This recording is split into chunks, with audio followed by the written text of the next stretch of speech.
Это будущий памятник жертвам политических репрессий в Сургуте. Его установка согласована с властями. Осталось только собрать деньги. Место выбрано не случайно. Бывший рыбокомбинат. На нем впоследствии работали спецпереселенцы. И берег этот, здесь высаживали спецпереселенцев. Здесь был глухой лес, рыбокомбинат исчез. А потомки спецпереселенцев еще остались. Всего в нескольких десятках метров от памятного знака жертвам сталинских репрессий новенький постамент с бюстом самого вождя народов. Мы ничего против этого памятника не имеем. Также сам Сталин был жертвой политических репрессий Хрущева. В принципе, они друг другу никак не мешают. На затылке у Сталина розовая краска «Привет от недоброжелателей». Установка памятника вызвала недоумение у некоторых жителей Сургута.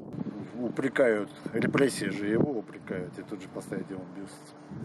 Несовместимые вещи. Появлению бюста Сталина на набережной Оби удивились даже местные власти.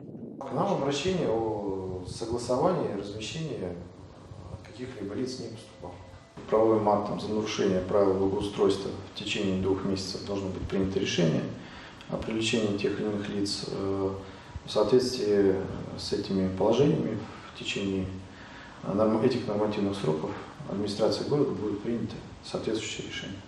В организации «Русский дух» говорят, что заявку подавали по всем правилам, но чиновники, по их мнению, затянули с ответом. Тогда разрешения решили не ждать. В Екатеринбурге нашелся подходящий бюст, постамент согласилась сделать местная компания. Активисты разместили в интернете видеоролик и начали сбор средств. Несколько десятилетий настойчиво вычеркивается имя Сталина. Словно не было у нашей армии главнокомандующего. При этом, пока жив был Сталин и долгие годы после его смерти, никто даже не думал умалять его заслуг в деле спасения мира от гитлеровской угрозы.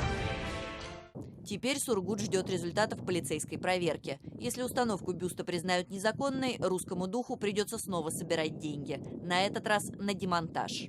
Катерина Кочкина, «Настоящее время».